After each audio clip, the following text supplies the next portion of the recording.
Hello, and welcome once again to the Dental Marketing Mastery Series. This podcast is brought to you by dentalwebcontent.com and New Patients Incorporated. I'm Howie Horrocks, the founder of New Patients Incorporated. Along with me once again is my friend and partner and the president of New Patients Incorporated, Mark Dilatush. Hello, Mark. How you doing? Hey, Howie. How are you today? I'm great. What do you want to talk about today? Well, the series is moving forward. We briefly went through the three pillars of every solid marketing plan for every dental practice.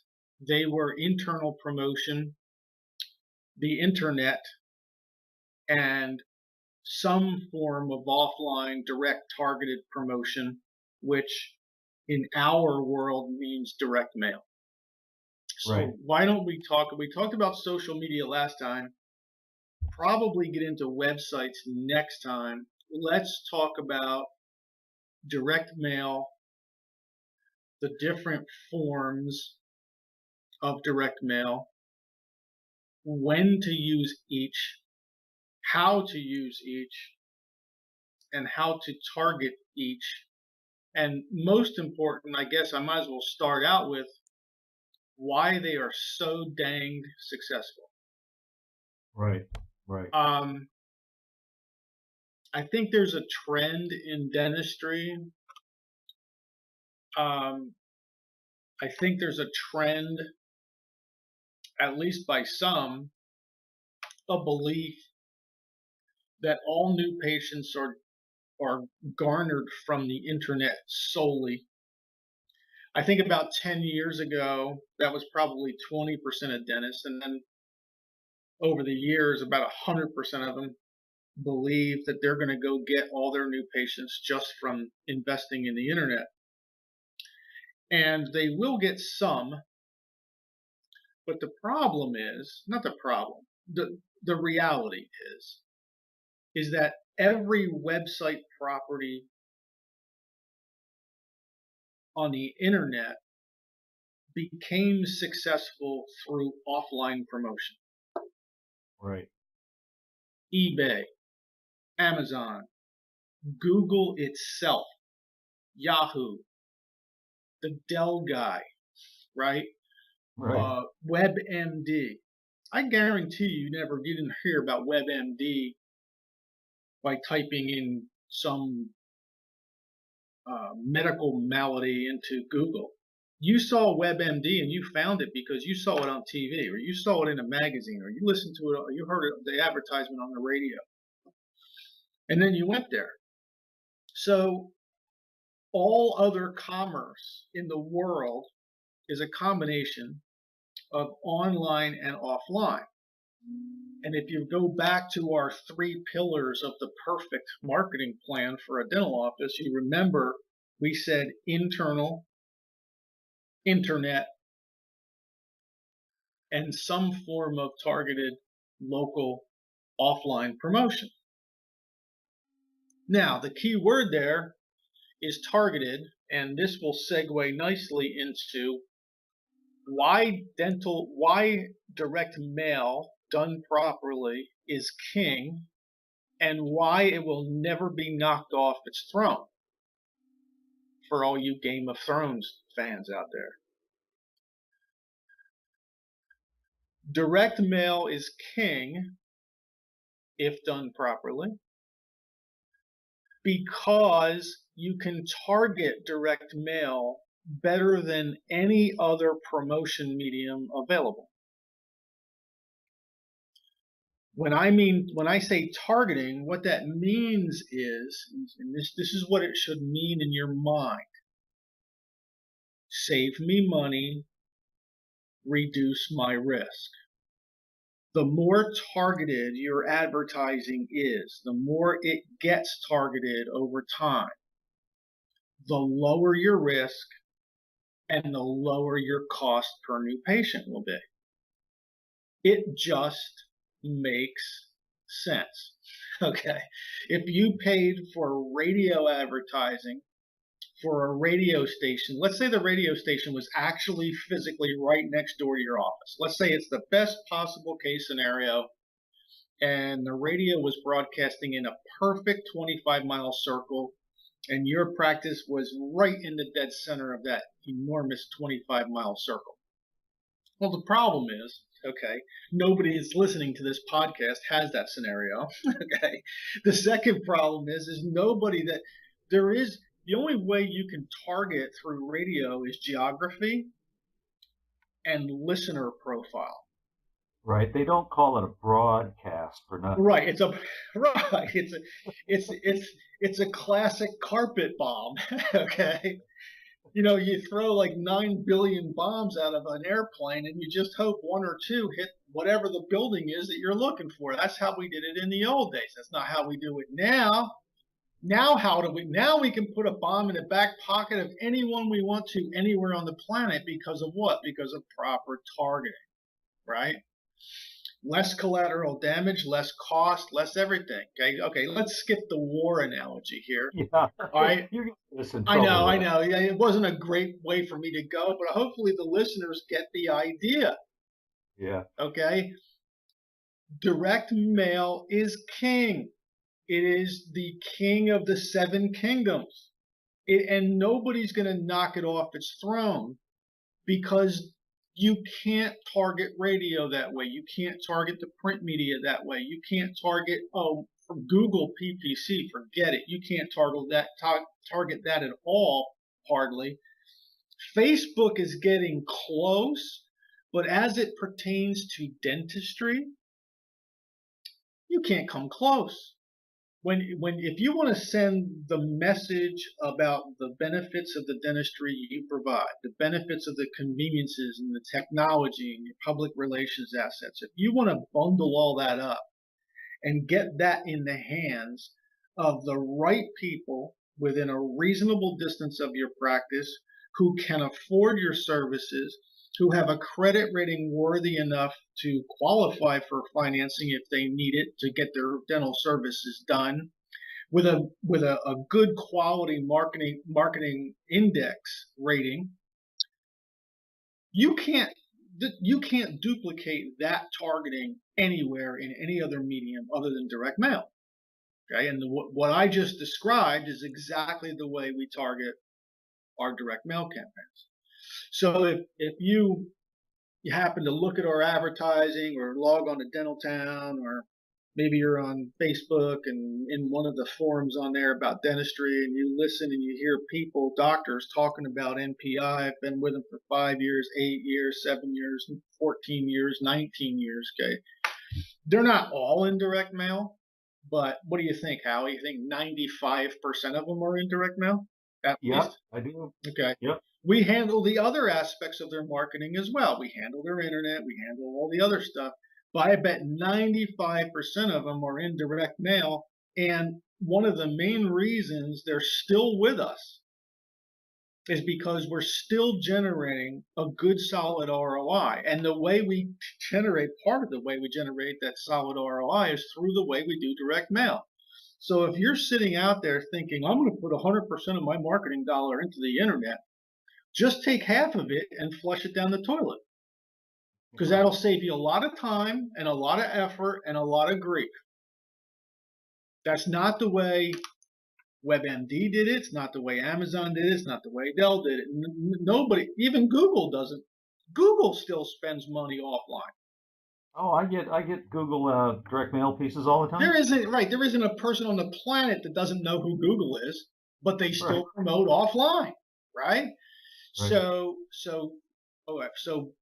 the bottom line to today's podcast is, if you're going to choose an offline promotion strategy near your office, it has to be direct mail. It has to be direct mail because it's the only medium you can target this way.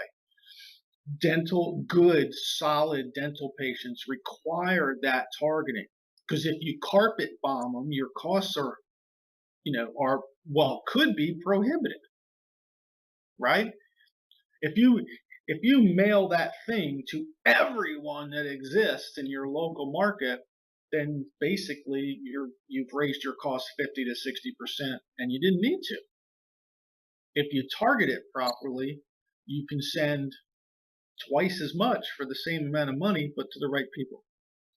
So now the different methods. There's 3 basic direct mail types: postcards, what we call trifolds or quadfolds. You can call them brochure types. They look like brochures. And magazines. Each one has its place. Each one will generate a very predictable statistical result, and I'll go through each now. If you mail a postcard, or if you even design a postcard to be mailed to your local community, you have to use some kind of an aggressive financial incentive. If you've listened to us at all, anywhere, read any of our books, listened to us in any seminar, done any business with us ever, then you know that's not our first choice for you. However, we do understand that there are some circumstances where it can't be avoided. You have to use a price incentive to generate phone calls in some circumstances. And if I might interject here, that can also lead to an influx of a lot of calls right away. They're not going to be necessarily high quality calls, but the phone will ring. And that's basically because you don't have a lot of room on a postcard to talk about anything else except some deals, right? Exactly. So, Exactly. and it's like Mark said, it's not our first choice for our clients, but sometimes it's necessary depending on the situation that they're in. Maybe they're a startup. Right. And they need something like that. Or they need a boost of volume of new patients in a short period of time. Right. They just took on a new associate. A new associate. Right. Yeah. There's lots of situations where you would temporarily use them, but around the country you see dentists relying on them continually. Yeah, Well, year after year after year. Year after right. Here's the problem. Okay, the problem is, and I'm sure they don't know this, but somewhere between months 29 and 33 in an average market with an average dentist with an average scope with everything averaged, the dentist who's doing that on a continual basis will start to see a decline. Well, they may not start to see it, but they'll start to pay for the decline. So they're going to pay and pay and pay as the bell curve goes on the downside. And it will, in exactly that month, in exactly those months, in an average market, with an average dentist, with an average scope, and an average everything, if you continually use postcards and deals to the bottom half of the dental market, sooner or later you're going to start running out of targets. And as you run out of viable targets, because not every mom, remember, go back to the previous podcast, way back in this series, where we said half the moms will choose a healthcare provider based on price and half won't. You use postcards to go after the half that will choose based on a price incentive. You use the trifolds, the brochure types, to go after the moms who won't choose a healthcare provider based primarily on price. Okay, you can do both simultaneously, but you have to target the audience appropriately, and you never cross those streams. It's like Ghostbusters. Remember, they fired up their little ghost weapons and they said, "Don't cross the streams." Okay, this is absolutely true when you're doing promotion to the middle half and promotion to the top simultaneously for a dental client. You don't send the brochure type to the moms who are most likely going to choose someone based on a price incentive. All you have to send that mom is a postcard. So then we get to the third option, which the magazines that we produce, they're pretty much only going to the top 10, maybe top 20% of the local market. And they're really only used when a dentist comes to us and says, "You know what? I'm 50, 55, whatever, 60 years old. The general nuts and bolts, bread and butter side of my practice is kicking along really well. And I still got a good 10 years in me, and I want to enjoy it. And I want to do more fun dentistry. I want to do more implants, more sleep apnea, more Invisalign, more 6-month smiles, more whatever the doctor likes doing the most. Normally in that scenario, we will, well, let me back up. We will never just do magazines. The doctor has to be doing something else to keep the bread and butter flow going. Okay? So the magazines are used to augment, to drive incredibly high value new patients into a practice. That's where you would use the 8-page magazines. In that case, you have a cover and a back, and you have 6 pages in the middle, and each one of those pages is devoted to one of the cool pieces of dentistry that you prefer to do, you prefer to spend your time doing. Might be implants, might be implant supported dentures, it might be cosmetic dentures, it could be sleep apnea, it could be, I don't know how, it could be anything, right? Yeah, smile makeovers. Sure, smile makeover, anything, right? So you, and then we create a page for each and produce it and send it out. Now these don't get you large volumes of responses. However, the average revenue per patient on these is enormous. These people are ready to buy. These are the people who, if you don't answer your phone, they call you back. These are the people who walk in and say to the doctor, "Hi, doctor, I'm interested in X." They tell you what they're interested in because you showed them what they should be interested in. So those are the 3 levels of direct mail. Direct mail is the king and will continue to be the king, and nothing is going to knock it off its perch. As far as the best local offline promotion to choose, expectations should be, if you use direct mail via postcard, your expectation should be that you must use some call to action, some price incentive or multiple price incentives to get the phone to ring. If the phone rings and the patients come in, they will be a lower quality, but they will be a higher volume. So there's an offset. There's a pro and a con there. You will get more calls initially. If you choose the brochure type, trifolds, quadfolds, and you promote, let's say, to the top 40% of your local market, you'll get fewer phone calls than the postcards got, but your average revenue per patient will be 3 or 4 times higher in the first year, 11 times greater over the lifetime of the patient. And if you use magazines in conjunction with other offline promotion, the call volume on the magazines is relatively low. Most people that do those campaigns, they're concerned about the call volume, but then they realize holy cow, these people are coming in for $20,000, $30,000, $40,000 worth of work. I don't really need a whole bunch of these, So yeah, really, these are unbelievable new patients. I mean, doctors, they don't even really believe it anymore. It's like you can say, well, gee, I only got 14 phone calls from the last magazine mailing you guys did for me. And okay, 14 of super qualified people who actually called you, and if they couldn't reach you, they called you back. Right, exactly. High quality patient there, Yeah, or they called and said, "Yeah, I'd like to make my appointment for my dental implants, please." Yeah. You don't even have to talk to them about it. You don't have to talk them into it. They're already talked into it, right? All you have to do is answer the phone and say yes. So yeah, no. So there anyway. So as far as direct mail is concerned, those are the 3 levels.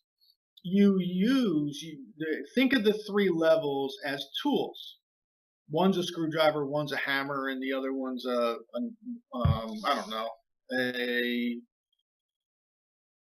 shovel. So depending on the situation, depending on where you are in your practice, depending on what you need to get done, you pull one of these tools out and you use it. If you need a high volume of patients just to fill holes in a schedule, you might try postcards for a period of time. Once you get to your capacity or near your capacity, you might say, you know what, I'm going to go to the brochure type, get a few fewer new patients, but great new patients. And then once you get to that point, 50, 55 years old, and you want to do more cool stuff, more big case type stuff, you might say, you know what, I'm going to do the trifolds and I'm going to do the magazines to get myself some more, some bigger cases. The bottom line is if you deploy those depending upon where you are in your practice, along with good internal promotion and a good internet strategy, and 90% of the people, dentists listening to this podcast, will never have to go outside of those 3 things, ever. They won't have to go to print ads, radio, television. They won't have to take these wild risks. No, nothing we are talking about is risky. Really. I mean, it's the risk actually is not doing it. Yeah, exactly. So, Howie, you have anything else to add? Yeah, just a little bit. I mean, it's tempting for dentists to go, oh well, nobody reads junk mail anymore. They just throw it all away.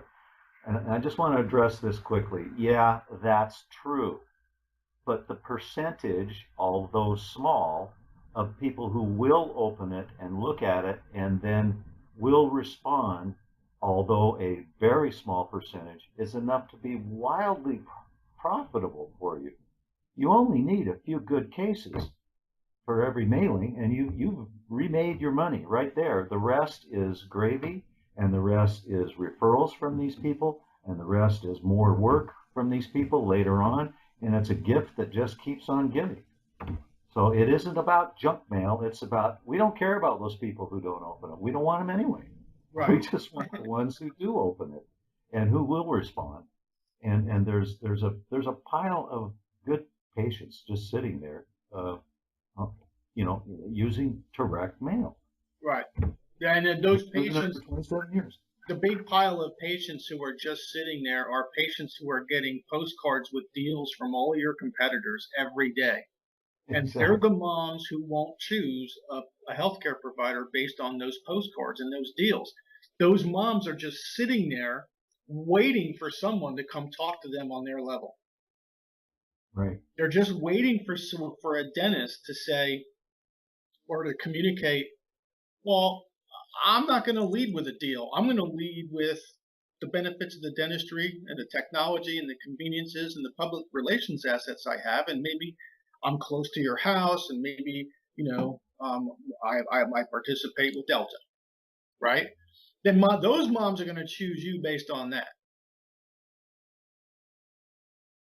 So the moms in your market who are being barraged endlessly by deals is not necessarily a bad thing for the dentist who says, aha,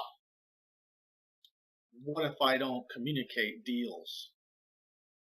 What if I communicate the benefits of dentistry and I target it properly and I do it on a consistent basis? I'll be the one who gets those moms. Exactly. So that's it. That's direct mail. Okay. Well, thank you, Mark. It's good to have been with you again. We will we'll see you all out in the audience again soon. Bye. We hope you've enjoyed our podcast today. You can find more podcasts on our YouTube channel, on Stitcher, and iTunes. Also on our websites, dentalwebcontent.com and newpatientsinc.com.